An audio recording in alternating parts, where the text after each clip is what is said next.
Assalamualaikum warahmatullahi wabarakatuh. Shalom, Om Swastiastu, Namo Buddhaya, Salam Kebajikan, serta salam sejahtera untuk kita semua. Pertama-tama, mari kita panjatkan puji dan syukur kita kepada Allah Subhanahu wa Ta'ala karena berkat dan limpahan rahmat-Nya. Alhamdulillah kita masih diberikan kesempatan untuk hidup sampai saat ini. Shalawat serta salam tak lupa tercurahkan kepada Nabi Muhammad SAW, kepada para sahabatnya, para keluarganya, dan kepada para umatnya. Yang terhormat, kepada dosen pengampu mata kuliah final proyek literasi digital kelas 4C yaitu Bapak Iwanus Syafa Sadidan, SPTMSC. Tak lupa rekan-rekan kelompok saya, kelompok 3 dengan nama tim project yaitu LAKO HR, Law Creative Community for Human Rights, yang saya hormati dan saya banggakan. Baik, karena sebentar lagi mulai masuki minggu tenang dan akan dilaksanakannya ujian akhir semester 4, maka presentasi kali ini sebagai pemenuhan nilai pada mata kuliah PPLD, yaitu sebuah laporan atau report yang telah kami kerjakan selama kurang lebih 3-4 bulan. Oke, boleh di next slide.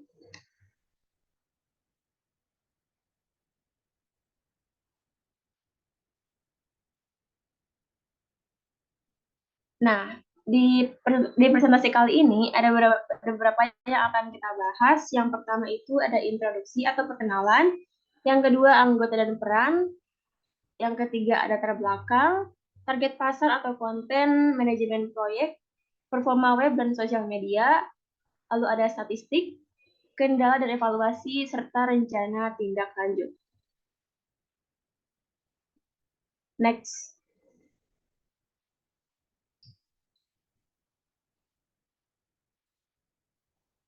Oke, next.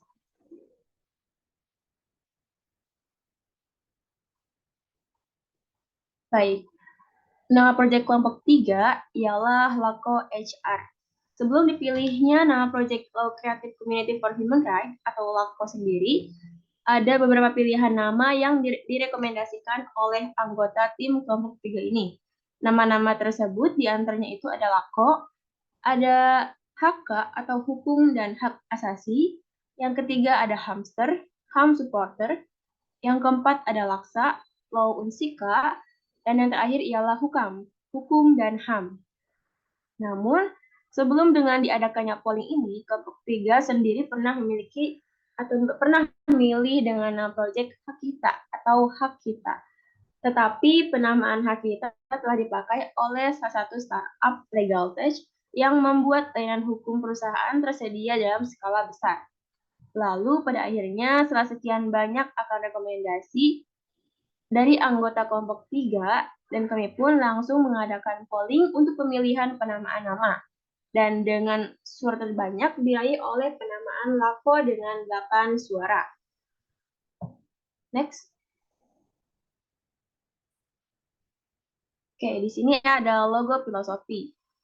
Logo LAKO membahas mengenai isu terkait hukum dan HAM.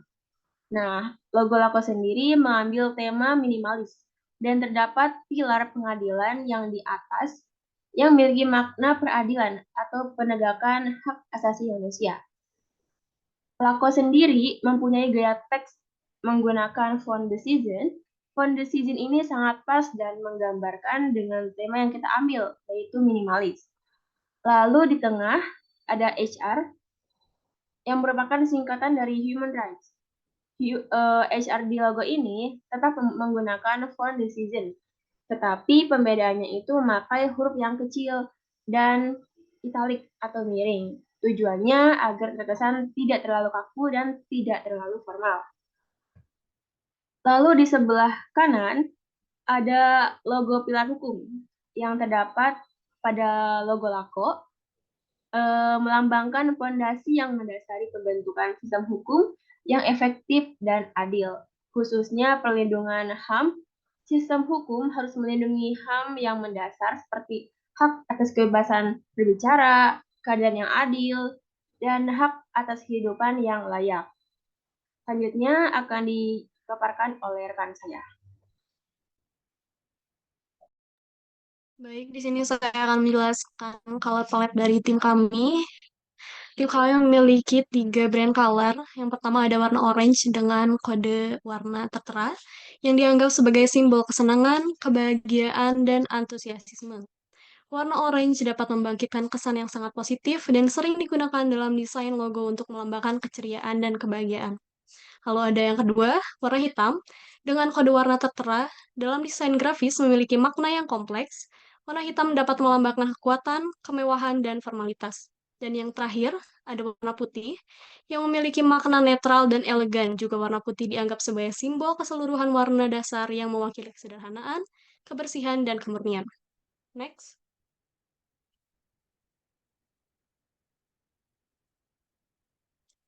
Lalu kita di sini memiliki konsep desain neo-brutalism. Sesuai dengan namanya, gaya desain brutalisme itu cenderung tegas, jujur, tetapi tetap menawan. Dengan mengekspos bahan konstruksi, brutalisme tidak menyembunyikan apapun. Itu bak memperdagangkan cita-cita kecantikan yang tinggi untuk kebenaran yang lebih dingin dan keras. Salah satu ciri khas dari desain neo-brutalism ini adalah kesan monumentalitas dan kekuatan yang disampaikannya. Bangunan-bangunan neo-brutalisme seringkali memiliki bentuk geometris yang besar dengan detail struktural yang menonjol dan terlihat dari luar.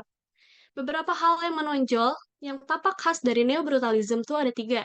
Yang pertama ada skema warna monokromatik, seringkali memakai warna hitam, putih, atau abu-abu. Yang kedua, elemen desain modular dan berulang. Dan yang terakhir, potongan berlapis diartikulasikan atau dielektrusif.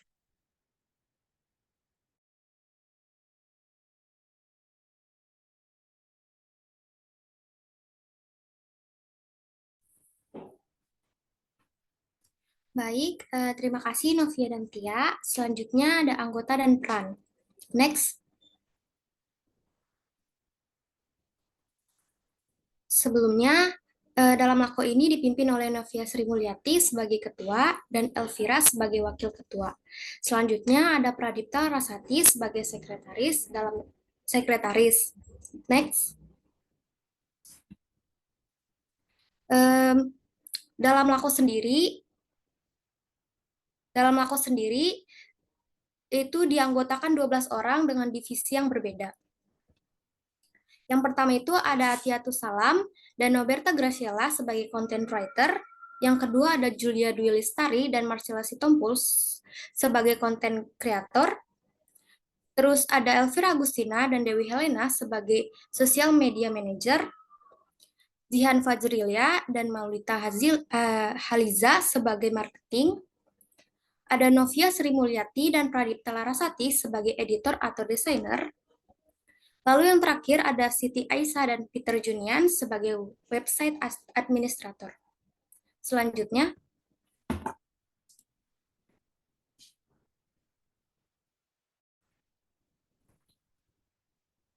yang pertama ada editor atau desainer.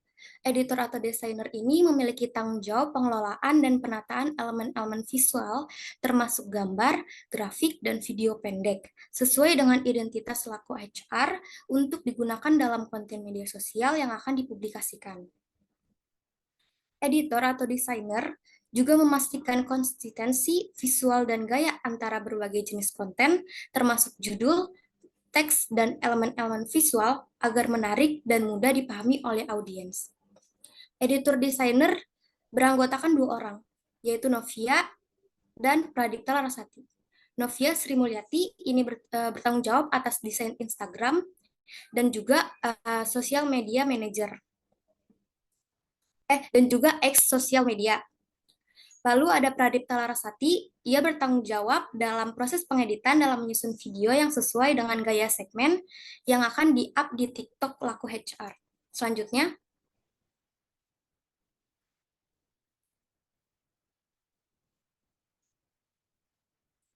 Social Media Manager.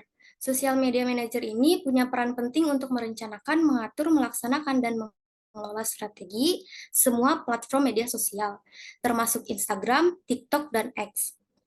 Social Media Manager juga memantau kinerja akun media sosial, melaporkan hasil, serta mengelola dan memfasilitasi komunitas media sosial dengan merespon postingan dari media sosial dan mengembangkan diskusi. Social Media Manager beranggotakan 2 orang. Yang pertama, Elvira Agustina.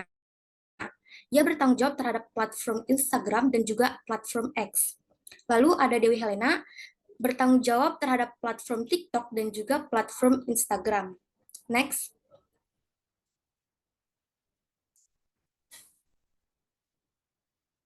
Lalu ada website administrator. Website administrator ini mempunyai peran untuk menangani pembaruan konten situs web seperti postingan blog, artikel, dan mengelola dominan dan layanan hosting yang terkait dengan situs web, termasuk juga pembayaran dan pembaruan. Website administrator juga bertanggung jawab untuk memastikan bahwa situs web berfungsi dengan optimal, berjalan dengan lancar, dan tanpa gangguan dengan melakukan pemantauan terhadap kinerja situs web. Website administrator ini beranggotakan 2 orang juga, yaitu ada Siti Aisyah yang bertanggung jawab atas pembuatan website, juga bertanggung jawab atas publikasi pengontrolan website. Lalu ada Peter Junian, ia bertanggung jawab atas keamanan situs website, juga bertanggung jawab melakukan analisis kinerja situs. Next.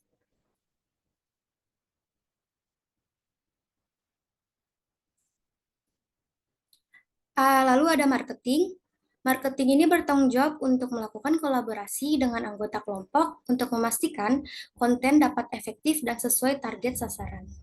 Tidak hanya melakukan kolaborasi saja, marketing juga bertanggung jawab meningkatkan engagement konten. Lalu di marketing ini beranggotakan 2 orang, yaitu Maulita Haliza Syaharani dan Zihan Fajrilia. Maulita Haliza Syaharani ini bertanggung jawab mengatur jadwal penyebarluasan konten, juga ia bertanggung jawab menyebarluaskan konten melalui jejaring media sosial. Lalu Jihan Fajrilia bertanggung jawab controlling insight, postingan konten, lalu bertanggung jawab untuk menyusun strategi penyebarluasan konten. Next.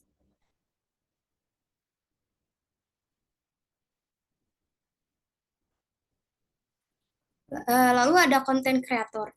Content creator ini mempunyai peran penting untuk melakukan riset, untuk menemukan topik dan menciptakan konten-konten menarik, serta yang relevan. Bertanggung jawab untuk menghasilkan ide-ide kreatif untuk konten baru. Konten kreator ini membuat berbagai jenis konten yang menarik dan bermanfaat untuk audiens, termasuk artikel, blog, atau konten media sosial. Konten kreator juga bertanggung jawab untuk memastikan bahwa konten yang dia buat memiliki poin dan nilai tambah. Konten kreator beranggotakan 2 orang, yaitu Julia Dwi Lestari yang mengelola distribusi konten melalui berbagai saluran, termasuk situs web, blog, media sosial, newsletter, atau platform lainnya. Yang kedua ada Marcella Sitompul. Ia bertanggung jawab pengoptimalan konten dengan mesin pencari dengan memasukkan kata kunci yang relevan. Next.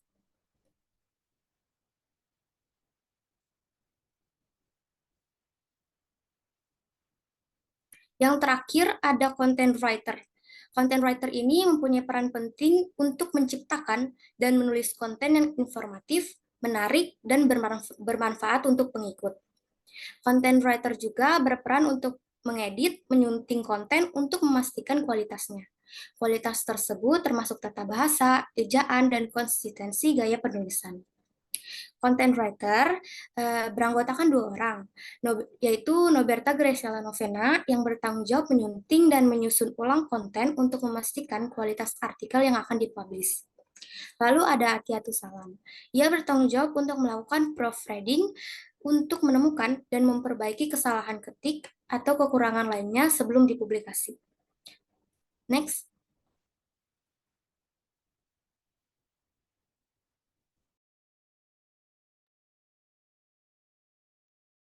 Baik, selanjutnya ada latar belakang. Next.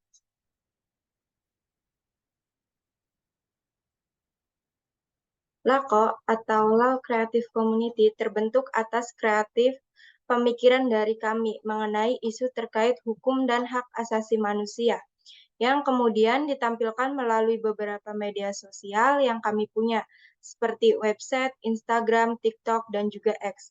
Dengan beberapa platform media sosial tersebut, kami akan menyajikan edukasi, informasi, serta atensi kami terhadap hukum dan hak asasi manusia. Karena seperti yang kita ketahui bersama, hak asasi manusia ialah hak yang melekat pada setiap manusia, sendari mereka dalam kandungan sampai menghembuskan nafas terakhir. Untuk itu, kami berharap dengan adanya Law for Humanity ini dapat meningkatkan kesadaran setiap orang mengenai hukum dan hak asasi manusia, serta sebagai upaya dari penegakan hukum mengenai hak asasi manusia. Next. Baik, selanjutnya ada target pasar. Target market kami ialah remaja dan orang dewasa, yang biasa kami sebut dengan panggilan Lakoholics. Menurut kami, kalangan remaja memiliki minat dan kepekaan yang lebih dibandingkan dengan kalangan anak-anak atau lansia. Kalangan remaja dan dewasa pada saat ini juga memiliki kemampuan yang baik terhadap penggunaan media sosial. Maka dari itu, kami menjadikan mereka sebagai target marketing kami. Dengan harapan segala edukasi yang kami berikan dapat menambah pengetahuan dan juga kesadaran mereka terhadap hak asasi manusia, yang kemudian mampu mengubah kehidupan mereka menjadi lebih baik lagi pada waktu ini atau bahkan hingga waktu yang akan datang.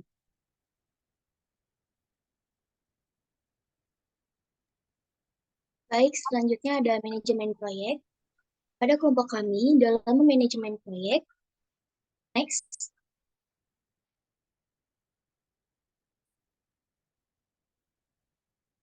kita menggunakan manajemen tools yang bernama Notion. Alasan kami menggunakan Notion ialah karena memiliki banyak fitur yang mendukung untuk berkolaborasi dan memiliki tampilan yang sederhana, sehingga mudah digunakan.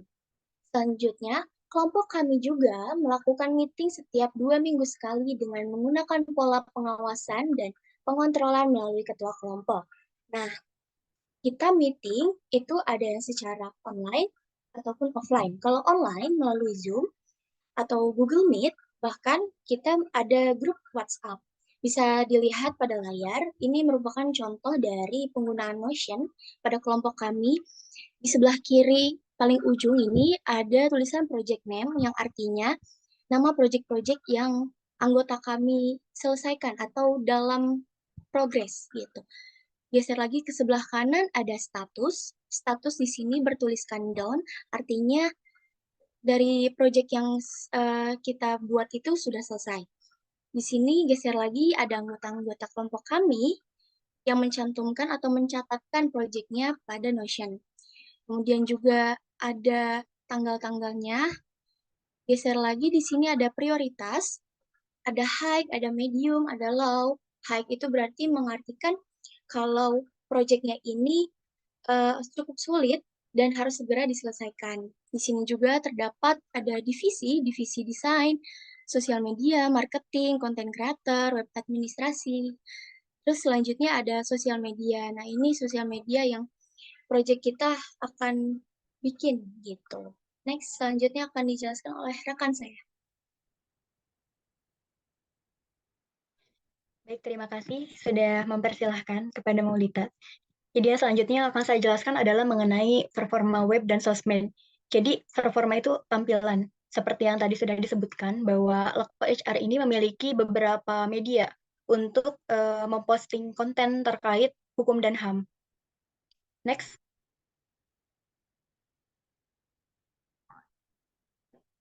Yang pertama website. Untuk tampilan website sendiri, Lako HR ini memiliki nama website lakohr.wordpress.com. Sebelumnya seperti yang tadi sudah disebutkan, kami sebenarnya memiliki web dengan nama yang lain. Hanya saja WordPress ini kami gunakan yang baru. Dan untuk tampilannya seperti ini, terdiri dari nama project-nya ada Lako HR, lalu ada singkatannya, Lako HR itu Law Creative Community for Human Rights, lalu di bawahnya ada deskripsi mengenai Lako, lalu ada logo, ada tim Lako HR, lalu di bawahnya lagi ada tampilan beberapa artikel yang sudah kami posting dari blog, ada bulan dan tahun rilis website, juga kami cantumkan di website ada alamat media sosial mulai dari email, Instagram, TikTok, dan X. Selanjutnya saya persilakan kepada rekan saya.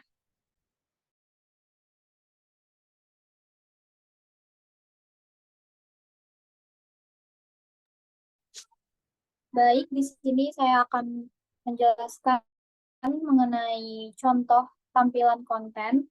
Seperti yang terlihat pada gambar, di pojok kiri ini terdapat nama daripada lako.hr, kemudian di pojok kanan atas itu merupakan pengaturan, kemudian ada judul, ada tanggal publikasi, ada nama penulis, kemudian gambar yang berkaitan dengan isi konten, dan kemudian narasi yang telah dipublikasikan atau dibuat sebelumnya. Next.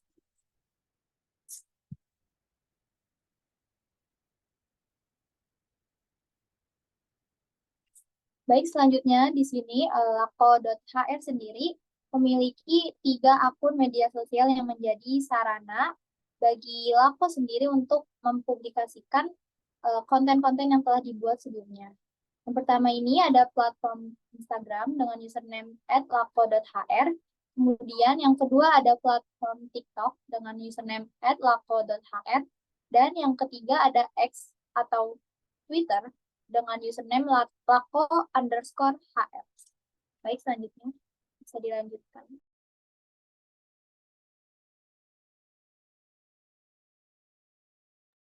Oke, di sini saya akan menjelaskan tentang statistik.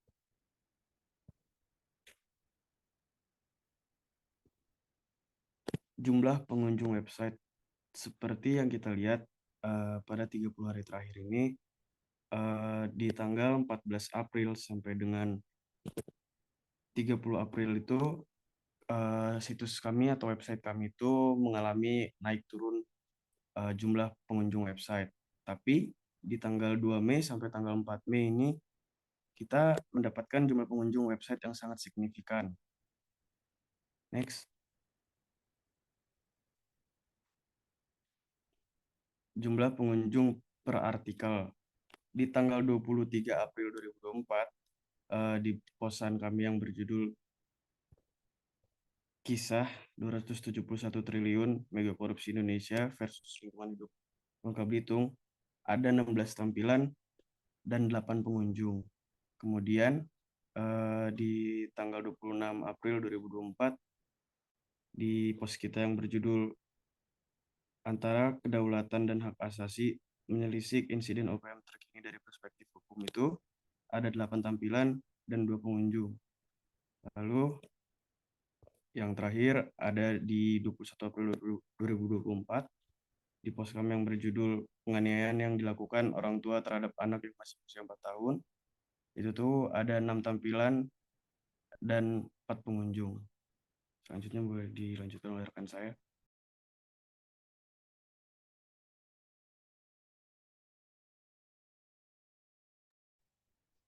Baik, selanjutnya ada engagement Instagram, di mana pada gambar pertama itu ada 424 akun yang dijangkau dengan presentasi 30,6% dari pengikut dan 69,4% dari bukan pengikut. Kemudian di gambar yang kedua, ada terdapat 116 akun yang berinteraksi dengan presentase 68,1% pengikut, serta 31,9% dari yang bukan pengikut. Gambar yang ketiga itu dapat kita lihat dari rata-rata umur followers yang mengikuti IG Lako HR, di mana yang paling dominan yakni di kisaran umur 18 hingga 24, yang dimana termasuk kategori remaja akhir atau dewasa muda. Selanjutnya di urutan kedua ada umur 13 hingga 17 yang disebut oleh remaja, kemudian disusul di peringkat ketiga di usia 25 sampai 34 tahun yang merupakan kategori dewasa. Untuk mencapai pencapaian ini, kita di Instagram ini kita ngebahas tentang kasus-kasus mengenai HAM, terus habis itu trik and trick mengenai HAM juga dalam segmen Laku Grow, Laku Series yang membahas tentang isu HAM dari sudut perspektif drama Korea, dan juga keempat itu ada Laco Play, di mana media untuk berinteraksi kepada followers kita. Selanjutnya,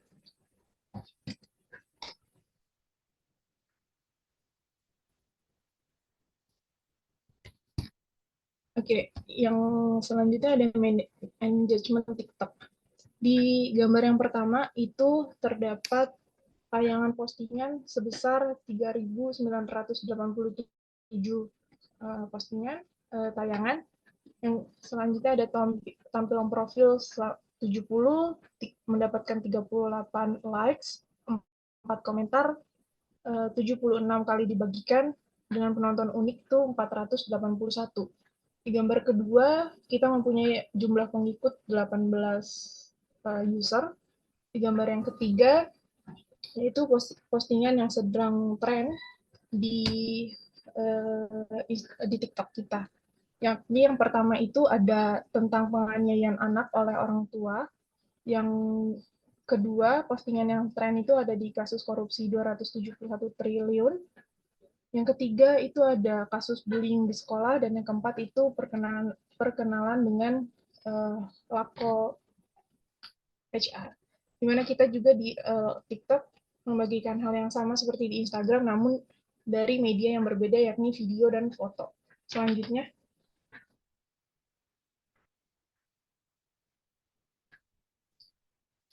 ada engagement dari ads. Dari gambar pertama, berdasarkan data yang kita ambil pada tanggal 4 Mei 2024, selama 28 hari tersebut ke belakang, itu ada 11 tayangan dalam per hari, dan yang kedua itu, gambar kedua ada engagement-nya sekitar 1,2%. Di X kita ngebahas tentang yang similaritas sama dengan platform IG dan TikTok. Selanjutnya,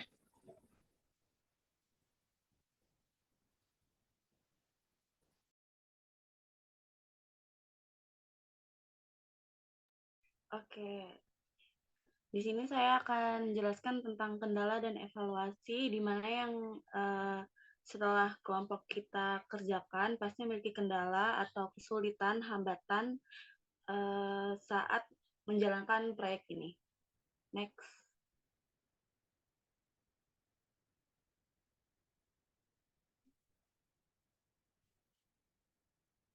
Oke. Kendala dan evaluasi yang pertama dari Laco HR sendiri secara keseluruhan, yaitu kita yang pertama ada kebanyakan platform. Kita ada platform sosial media, Instagram, TikTok, dan juga X gitu. Dimana kesepakatan dari awal setiap redaksi, tiap platform itu harus berbeda gitu. Tetapi memang dalam similaritas yang sama, sehingga dalam pelaksanaannya nggak bisa diikutin dengan baik. Terus kendala yang kedua, kondisi ini diperparah dengan target redaksi, di mana kita harus segera mengupload artikel untuk mencegah tidak adanya konten yang akan diupload seterusnya. Lalu hal ini juga terkendala akibat UTS, kalender perkuliahan, dan lain-lain, atau aktivitas kami yang lainnya. Lalu ada kendala konten kreator. Yang pertama, susah cari ide dan tren TikTok, di mana tren TikTok itu paling cepat berganti. Ketika kita udah bikin tren TikTok yang satu, ada lagi tren TikTok yang baru muncul gitu. Jadi ketika kita mau upload itu kesannya sudah terlalu ketinggalan tren.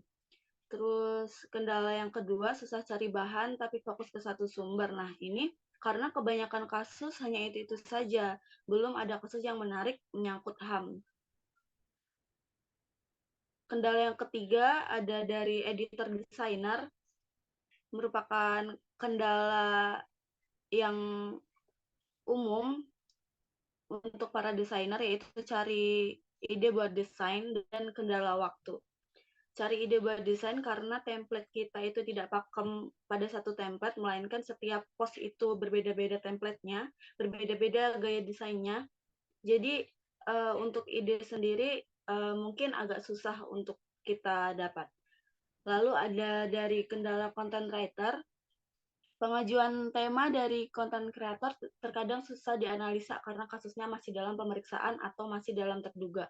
Nah, ini karena ada satu kasus yang muncul, tapi baru karena viral saja, belum ada analisis hukumnya. Jadi kita sendiri untuk mengangkat kasus ini agak takut karena ada undang-undang ITE kalau gegabah pilih kasus untuk tema redaksi kita. Lalu ada kendala dari tim marketing. Sebenarnya kendala dari tim marketing itu sama saja dengan kendala dari social media manager. Yang pertama susah naikin followers dan keaktifan followers, seperti followers naik tapi like turun. Seperti yang kita lihat dalam statistik yang tadi, jumlah followers IG dan TikTok X itu sangat ketimpangan gitu. Dimana kita paling banyak punya followers di IG, tetapi di X dan TikTok sangat sedikit. Mungkin dari sini nanti kita akan fokus ke platform yang lain gitu, tanpa meninggalkan platform Instagram yang memang menjadi platform marketing utama kita. Yang kedua, perubahan timeline buat upload di Instagram buat naikin grafik. Nah, perubahan timeline ini mungkin terjadi karena dari kita sendiri, alur birokrasinya atau alur ininya, dari konten kreator ke konten writer lalu kasih lagi ke content designer untuk proses editing itu ketika dari salah satu dari mereka mundur tugasnya, maka timeline upload juga bakal mundur gitu. Jadi untuk mengisi kekosongan itu kita bisa gunakan Lakoplay, di mana di sini Lakoplay itu ada saran juga dari evaluasi juga dari teman-teman, Lakoplay nggak hanya di IG story tapi masuk juga ke feed supaya naikin followers, karena impresi dari Lakoplay kita terakhir sangat baik dan juga bagus reaksinya, sangat aktif juga ternyata followers kita Lakoholic. Jadi mungkin Lakoplay bisa untuk menjadi sebuah segmen yang lebih besar gitu. Lalu kendala dari website editor, website designer, yaitu menaikkan grafik pengunjung website gitu, karena kelompok kita baru ganti website. Nah, karena satu dan lain hal kendala di website yang lama, kita menggunakan website yang baru. Jadi kita harus mempush marketing untuk website sendiri supaya banyak yang baca website kita. Lalu evaluasi untuk kelompok kita sendiri, yang pasti menekankan kepada timeline gitu. Untuk DL-nya lebih diperketat lagi. Itu sama keaktifan anggota di grup, mungkin teman-teman bisa lebih aktif lagi di grup. Dan sebelumnya aku mau terima kasih dulu pada semuanya yang udah mengerjakan project Lako ini. Semoga project ini bisa lanjut lagi sampai bahkan setelah matkul ini selesai gitu. Nah, selanjutnya ada rencana tindak lanjut yang akan dijelaskan oleh rekan saya.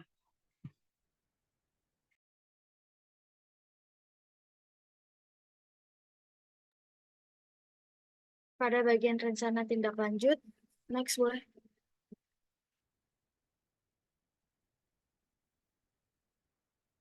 Kita memiliki 3 poin penting. Yang pertama ada target, strategis, serta langkah berikutnya.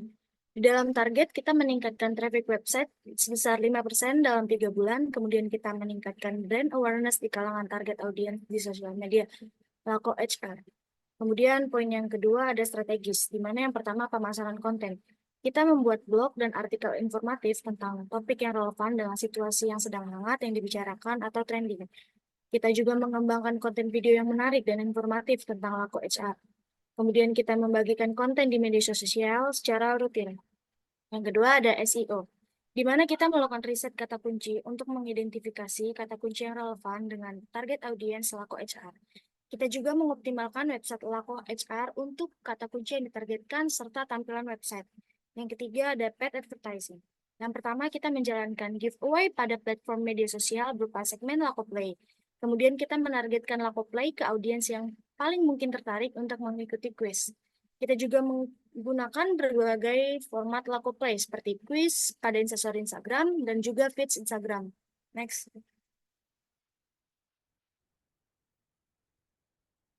Yang keempat ada social media marketing, di mana membuat dan mengelola akun media sosial untuk Lako HR di platform yang populer seperti Instagram, TikTok, dan Twitter. Di social media marketing juga membagikan konten yang menarik dan informatif di media sosial, serta berinteraksi dengan followers dan menanggapi pertanyaan dan komentar mereka. Lalu yang terakhir, menjalankan kontes dan giveaway untuk meningkatkan engagement. Yang kelima ada public relation. Di public relation ini menghubungi media offline atau M2M dan online untuk mendapatkan liputan tentang Lako HR. Poin yang terakhir ialah langkah berikutnya, di mana kita merutinkan membuat konten dan pengoptimalan website. Kita juga mengembangkan anggaran dan timeline yang lebih rinci, serta merangkul tim yang diperlukan untuk melaksanakan rencana. Sekian dari saya, terima kasih. Oke, baik. Terima kasih teman-teman sekalian atas pemaparan materi yang disampaikan. Sebelum ke penutup, ada report tambahan mengenai Lako HR ini, terutama di akun sosial media Instagram Lako. Nah, Lako ini itu nggak hanya sebatas kasus aja. Lako juga punya beberapa segmen, di antaranya itu ada Lako Play, Lako Grow, dan Lako Series. Nah, yang pertama itu ialah Lako Play. Ini segmen baru yang berisi kuis mengenai HAM dan beberapa konten yang telah di-upload pada sosial media Lako, yaitu Instagram. Tujuannya pengguna Instagram itu atau followers kita nggak hanya cuma like dan komen aja, jadi kita juga menguji followers yang aktif dan paham dengan materi yang kita sampaikan melalui Instagram. Dan Lako Play ini juga memberikan suatu reward atau hadiah kepada pengguna Instagram yang bisa menjawab. Lalu yang kedua ialah Lako Grow.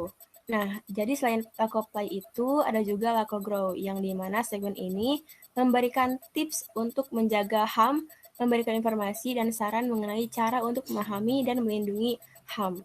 Dengan adanya segmen ini, pengikut kami bisa lebih meningkatkan kesadaran dan pengertian masyarakat mengenai pentingnya HAM.